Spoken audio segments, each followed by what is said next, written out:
Olá, meu amigo, minha amiga, sejam bem-vindos a mais um Portal do José e hoje eu quero conversar com vocês sobre revelação de segredos.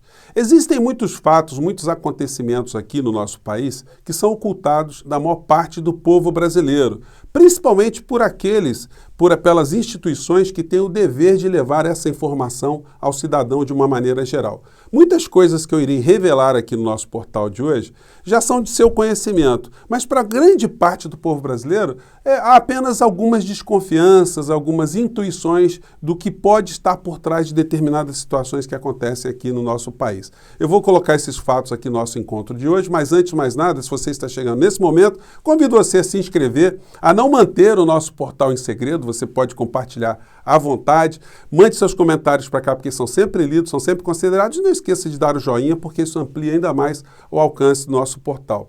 Gente, segredo é aquela informação, aquele fato que é guardado com 7 chaves para que pessoas que estejam alheias àquele fato não sejam informadas e não reajam em função daquela informação. Existe o segredo profissional, existe o segredo religioso, o segredo afetivo, o segredo político, o segredo geopolítico, o segredo geoestratégico, enfim.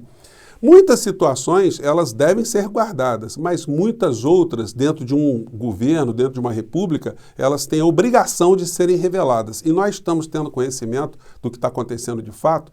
Bem, essa semana eu levantei algumas questões aqui no nosso portal, onde eu apontava que as pessoas que ainda apoiam o governo Bolsonaro, presidente da República, são pessoas que têm uma certa ingenuidade, muitas delas têm um ressentimento muito grande, não entendem o que está acontecendo e, sem informação, elas caem no discurso fácil de estelionatários, onde o principal do momento é a figura do presidente da República, junto com o ministro da Economia, que é um profissional da mentira, um profissional da enganação, mas esse é um profissional em acumular riquezas, em fazer negócios. E é para isso que ele está dentro do governo Bolsonaro. Ele não está no governo Bolsonaro por amizade, por compromisso ideológico, por alguma aproximação de interesses, não. Ele defende interesses particulares de grandes grupos transnacionais aqui no nosso país.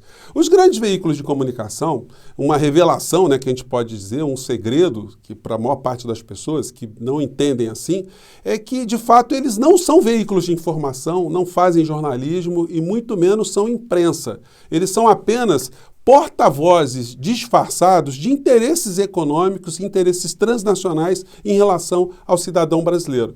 Não pense você que aquilo que o jornalista apura lá na ponta, que aquilo chega ao conhecimento do cidadão. Isso passa sempre por um filtro. Se a notícia for de interesse de determinados grupos, ela vai passar. Se ela prejudicar os interesses desses eventuais grupos, elas vão ficar.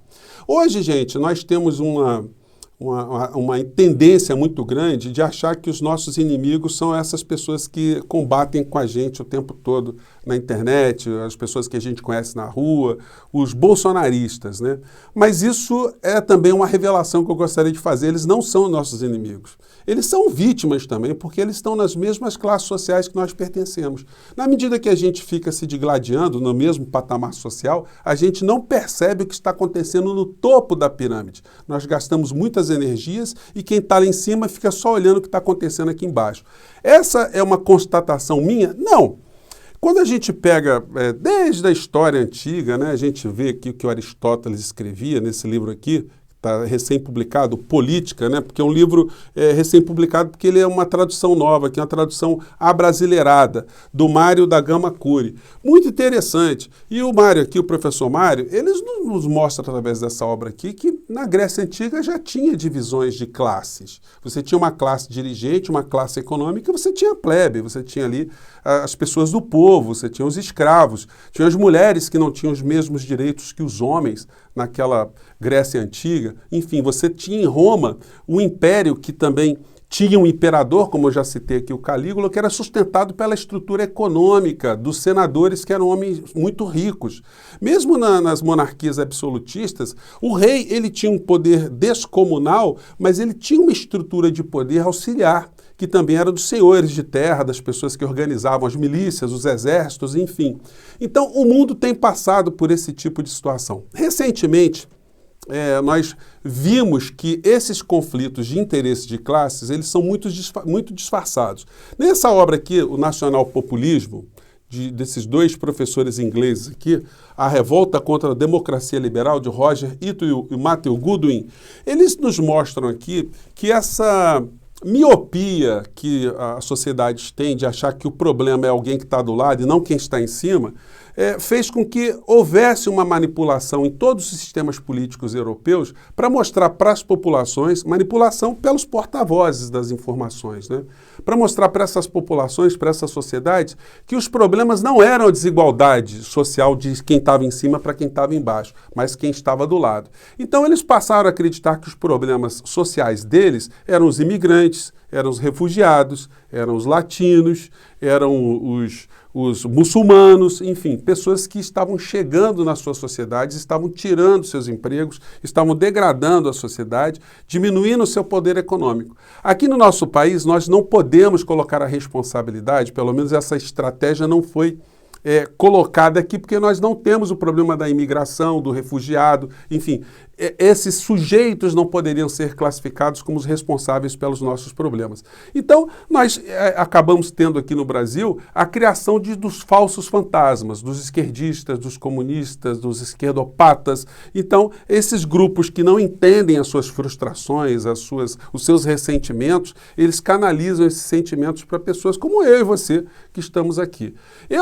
Eu reajo, às vezes, respondendo um comentário ou outro, mas eu não tenho raiva de pessoa que votou em Bolsonaro. Eu considero que essa pessoa é uma pessoa que foi enganada também, uma pessoa que está ressentida, e a gente tem que entender isso, porque se nós acharmos que o nosso problema são apenas essas pessoas, se essas pessoas desaparecessem, que o problema desapareceria, nós estamos enganados. Se a gente voltasse 200 anos atrás, para não ir tão longe na história do planeta, aqui no Brasil, a gente pegasse uma sociedade escravocrata, nós teríamos lá um Bolsonaro da época. Seria uma espécie de capitão do mato, um capataz, que torturaria escravos, mataria escravos, perseguiria escravos, faria uma série de situações degradantes contra os escravos ficariam com muitas raivas dessa criatura, mas ele seria apenas uma engrenagem, seria apenas a ponta desse poder oculto, como é hoje aqui no Brasil. O Bolsonaro, por mais raiva que nós tenhamos em relação a ele é apenas um fantoche, ele é uma pessoa absolutamente despreparada, mas que está servindo a esse papel do novo capitão do mato, da pessoa que está distraindo a senzala. E aqui na senzala nós todos estamos aqui, muitas vezes nos digladiando, e algumas pessoas acham que esse capataz não é de todo mal, que ele é uma pessoa que tem algumas coisas positivas, né? Enxerga alguma bondade e não consegue enxergar lá atrás quem é que está manipulando essa história toda. Bom, então, quando eu falo em segredos, gente, um dos segredos aqui que a gente poderia revelar para as pessoas é que Bolsonaro não representa os interesses do povo brasileiro. Muito pelo contrário, o Bolsonaro ele faz o papel desse novo capataz. Gente, olha só que as coisas estão acontecendo.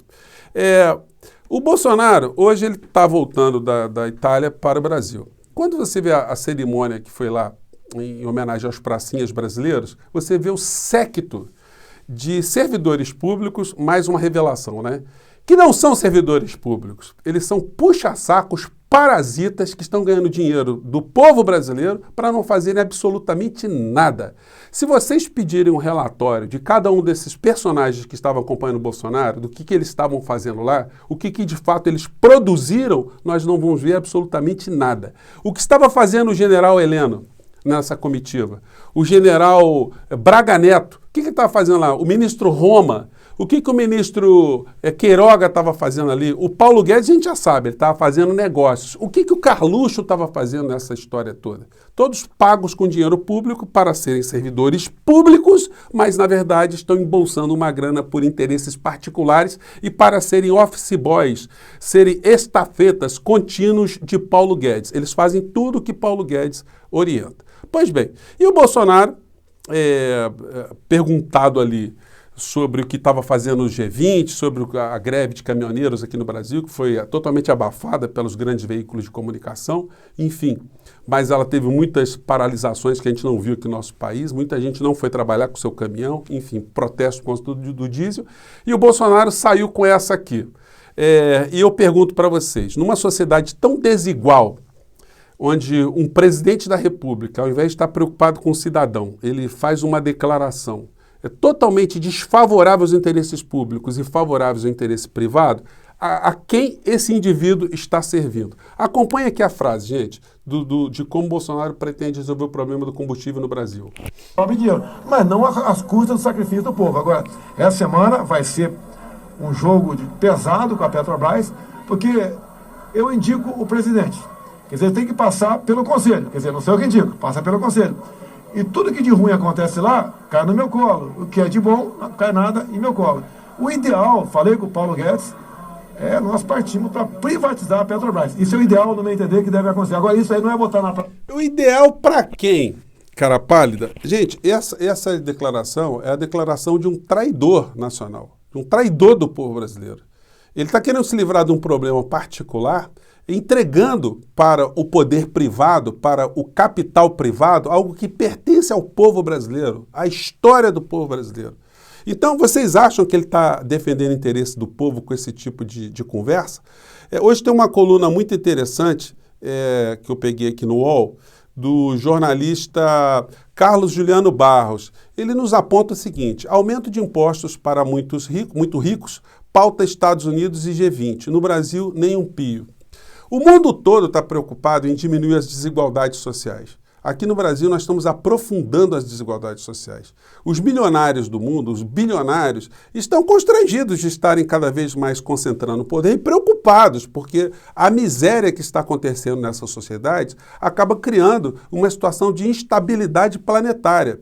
Então, o que está fazendo o G20, os bilionários norte-americanos? Um senador norte-americano apresentou um projeto de se taxar em 15% a partir de 2023 as superfortunas, pessoas que ganham os bilhões. E aqui no Brasil, o que você tem? Um presidente da República que, ao invés de estar preocupado na diminuição da desigualdade social, com a inflação no nosso país, está querendo entregar um bem da nação, traindo o povo brasileiro, jogando isso nas mãos do setor privado. Isso significa que nós teríamos uma redução de custos de diesel, a gente teria uma redução do custo da gasolina, do bem-estar do povo brasileiro seria mais bem protegido com esse tipo de iniciativa entreguista de um traidor da pátria? A gente não tem como dizer de outra forma, gente. Bom, enfim. E no final da história, né, essa é mais uma revelação. Mais um segredo que não é colocado pelos grandes veículos de comunicação, que eu volto a dizer, né? Esse seria mais um segredo. Eles não são veículos de comunicação, eles não são uma imprensa, eles não fazem jornalismo. Eles são porta-vozes desses interesses, interesses econômicos, de classes que vão passando de século em século, de década em década, até chegar nos dias de hoje. Quem representa esses grandes grupos são escravocratas de ontem, que estão reencarnados em interesses hoje que cada vez mais estão cada vez menos se importam menos, né, com o que acontece aqui no nosso país. Gente, para finalizar o nosso papo, é bom dizer também que o Bolsonaro está voltando para o Brasil, mas as máculas estão ficando para todos os lados, né? Isso aí que não foi tratado com muita relevância, a forma como um chefe de Estado brasileiro foi tratado lá na Itália. Isso aqui vai ser mais bem reportado, né? Vejam só, gente, se algum chefe de Estado brasileiro já foi tratado assim em alguma parte do mundo.